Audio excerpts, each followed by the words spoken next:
Hello again, friends, and welcome back to another episode of interviewing speakers for Astro-Bash 2024. Today, I have the pleasure of chatting with Chad Woodward, who some of you may remember was a speaker at Astro-Bash last year. Welcome, Chad. Hi, How are you? I'm good. How are you today? I'm doing really well, thanks. So, Chad, you got to be at the very first Astro-Bash. What was your experience? Yeah, it was great. Yeah, coming out of the pandemic, it was just my first in-person conference since then. And so I forgot about the magic of getting together with so many like-minded people that are very heart-centered. I also do body work, so those kinds of, heart-centered communities I'm very familiar with a lot of my bodywork training and so forth. So I just find that the evolutionary astrology community is just very unique in that way. It's just a very intimate setting. So it was just really refreshing and just kind of realigned me in a huge, huge way. Yeah, that's interesting because you are somebody who's done a lot of work in other fields in astrology as well, right? I believe you're doing a master's right now. Is that right? Yeah, I've been working on a master's in cultural astronomy and astrology. So it's very academic and very intellectual, which, totally nourishes my Gemini, Mercury, and Sun. But yeah, I can get very heady with that Gemini, which is part of my path, North Node, third house, and I'm doing that work. But yeah, it's great to. I also have a North Node Taurus, so I think getting in the body, getting in the heart, that's a huge thing for me in my path in this life. And so the EA community is just so conducive for helping with that. And I just find it's just a really surprisingly very bodied center kind of work. I just that transmission that I find comes through evolutionary astrology. I think kind of pulls us more out of our head and gets us more into that kind of intuitive flow. At least that's been my experience in studying with Stephen and doing evolutionary astrology. Do you have any specific examples of how the EA work has helped you become more body centered? I mean, I don't know if it's my own, experience with body work and training and that too, but yeah, I just when I was I had started out studying astrology completely on my own, just reading a lot of books and whatever I could find. And Stephen's training was the first time I had, an in-person kind of apprenticeship situation. And just there's just this like transmission that comes through evolutionary astrology. I just find that anyone that's mastered that, they transmit something. And I feel like it pulls you more into your heart. And I just feel like that's really the heart of the work, which is just really unique. So it was the first time I experienced that in doing having readings done. Stephen actually read my chart and during one of the APs and for like 2 days, which was incredible. Oh, wow. And so, just getting that, it was a whole different, it just blew my mind really. And totally opened me up to this whole different way of doing astrology. And I just found it really, I got more embodied after that. And I just find a lot of evolutionary astrologers seem to be a lot more in that space and in that vibration. Yeah, multiple people have talked about transmission, including Stephen when I talked to him. And there's this idea of sharing space, and that by sharing space, we're transmitting something and sharing something and building something together that kind of transcends words. Totally. Yeah. Yeah. It's definitely, yeah, taking that transmission and then bringing that, as much as you can into your counseling practice or whatever work you do and facilitating that for other people. And if they're ready to receive that, it's really, really powerful what can happen. Yeah. Yeah. So what are you going to be talking to us about this year at Astrobash, Chad?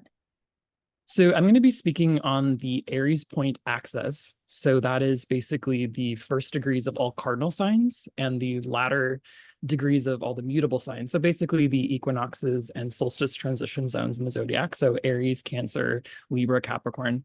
And I'll be exploring it historically. So I'll be looking at some major alignments through history and how they correlate with these really paradigm shattering discoveries, events, historical events.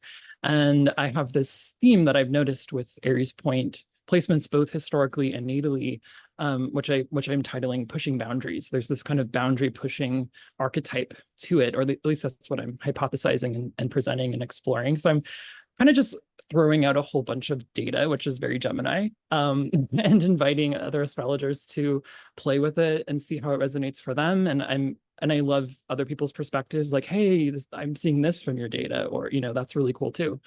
So I'm just, yeah, sharing a bunch of information and positing what I've kind of put together from it.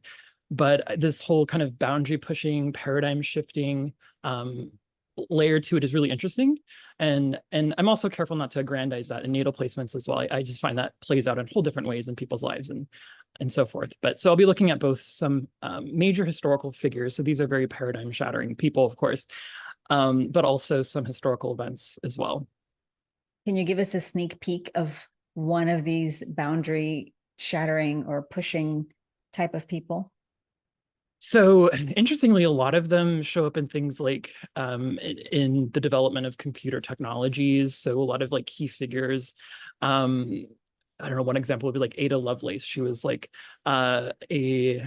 she was one of the first computer programmers, actually, and was involved in creating this algorithm for this conceptual computer model. And then you have the guy that created the conceptual computer model, Charles Babbage, who also has a lot of these placements. But then more contemporary, we could say like Rosa Parks, RuPaul, Oh, wow. just a lot of very, I would say, boundary pushing types of people. And it, doesn't always show up in people that, you would kind of traditionally expect as well, but it is really interesting. It's like somewhere in the chart, there's this kind of Aries point placement, feminism, history of feminism, a lot of philosophers, have these placements as well, like feminist philosophers, existentialist philosophers, yeah, and a lot of technological stuff. So history of rocket engineering and space travel, nuclear technology. So these are kind of the big themes that I'm exploring in the presentation. Oh, so not a big topic at all. Just Yeah, no. Like splitting the atom and creating, atomic weapons happens to be very Aries point as well. So, and this is very, I think, significant because coming up very, very soon, over the next 2 years, we have a very big conjunction happening here. So, yeah, that was kind of what sparked a lot of this research, was just kind of preparing. And there'll actually be another one as well in the 2030s with Saturn and Uranus aligning in tropical Cancer. So that'll be activating the Aries point too. So two pretty interesting conjunctions happening on the Aries point axis over the next several years. Wow. I know that in mundane astrology, they do a lot with the 0 degree, like, the equinox point and the solstices and those kinds of things. I'm fascinated. I'm curious to see how we're all going to play with your data together. That sounds really interesting. Yeah, and also I'm trying to bring it as well into the evolutionary context. So especially in natal charts, just throwing out ideas of, why would this play out from an evolutionary sense? And so thinking of that in the context of the nodal story and all of that, how that plays out as well. That's awesome. So that sounds like the Gemini part of you. So how do you balance your body work expertise and the work you've done there with your evolutionary astrology, with the more intellectual pursuits that you're doing? How do you balance all that in your client work? I find the body work kind of just helps pull me out of my head. And so it's a great outlet for that. And I'm very restless, probably could be diagnosed ADHD or whatnot. But Gemini, Aries moon, a lot of fiery energy. In fact, Stephen described me as a Gemini with his hair on fire. That was one of his first descriptions of me. Very apt. So yeah, I mean, I also do herbalism. I'm very much into herbalism and research with herbalism and making herbal medicines. And I actually teach some classes and workshops on that too. So, and I find that's also just a very grounding work, connecting with plants and nature. And yeah, I think it's just a perfect balance for me. It just helps split up my kind of heady intellectual stuff, and then the body work, herbal stuff brings me more into the body and connects me more to the earth. And yeah. That's So far I don't integrate them all so entirely. So they're kind of a bit fragmented at the moment, but yeah, I'd like to explore bridging all of this at some point. Yeah, it's such a robust world we walk into when we go into healing modalities, and then how do we layer and weave each one into each other? I completely get that. It's kind of a lifetime journey of figuring it out, right? Yeah, and there's just so much cool stuff out there to learn, and it's pretty endless. It's exciting. Yeah. Well said, Gemini with hair on fire. Yeah. So what is, when you do work with clients, am I correct in that? Yes, yeah, I do counseling, astrological counseling work with clients. So I've been doing that since about 2009. And then once I studied with Stephen, that kind of just blew open something and shifted my practice in a really big way. And that's kind of when I would say officially really put my shingle up and decided that I was an astrologer. So yeah, that's been a pretty amazing journey since then. And yeah, I work with clients all over. Well, tell us where clients can find you, and also tell us what maybe the most profound or surprising feedback you received from a client after a reading with you. Yeah, so my website is cosmicmind.com. So that's with a K. So KOSMICMIND, cosmicmind.com. And you can find everything from my newsletter, which I put out bi-weekly. I do new and full moon readings. And then I do a little forecast in between each one. I also have been doing YouTube videos on each new and full moon too. And you can find my YouTube link via my website. So everything's there, readings, all that, blog. And I would say the most surprising thing is, yeah, I think people that are new to evolutionary work, they are kind of blown away by it. Even people that I've had some clients who I guess didn't really quite know what I did, and they were expecting me to kind of tell them what to do and, predict the future. And even though they didn't quite get that, they were still kind of like, wow, there's a lot here to think about. Um, the biggest feedback I get is just the spiritual richness of it. For them, it felt like one of the most spiritual types of readings they've had, and so that it really contextualized their spiritual journey in a way they've never quite had with astrology readings. And I know that means different things to different people, but that's kind of the biggest thing, which is it kind of gave them a bigger vantage point on their life rather than just the immediate moment, and they saw things in a more contextualized way, metaphysically, and bringing in that kind of EA cosmology, just think does that in a big way. Yeah, absolutely. Do you have time for a few more just playful, fun, personal questions? Sure, absolutely. Okay, cool. What is your favorite aspect in your own chart? Oh gosh. Favorite aspect. Well, I have a lot of difficult ones, but and I've learned to play with them all. But I would say, God, that is a really hard question. I would say the Gemini Aries, I think it's fun to me because it's very tangential. Like, I'm kind of all over, but it's just so interesting. Ever since I was a kid, I've always just been have interested in lots of different things and going from one thing to the next. And it took me a while to hone that in. All of that is in a quincunx with Saturn. So there's a yod there. Mm. Saturn's kind of like, cracking the whip there and funneling the Aries and Gemini to do something. But it's taken me a while to figure that out. But once I've gotten a structure for it, yeah, I find it really fun. Wow, that is really cool. So many people I ask about this they always point to the more difficult aspects in their chart, or what would be called difficult aspects. So Mm. I love to hear that. If your moon took over the world, Chad, what would be the first thing it would change or do? Oh God, my moon specifically. Wow. Gosh. Well, my moon is in the second house, and I find that's a lot about money and a lot about survival and resources. And I think it would really be interested in making the world more equitable and making things more um, accessible and not so divided in class. I think funneling resources, opportunities, privileges, more equal distribution of things. I think that would be a big one, because I think that's a huge, huge problem we're facing in the world today, is just this huge stratification in class and power. So I feel like that's what my moon would say. And it gets very angry about it at times.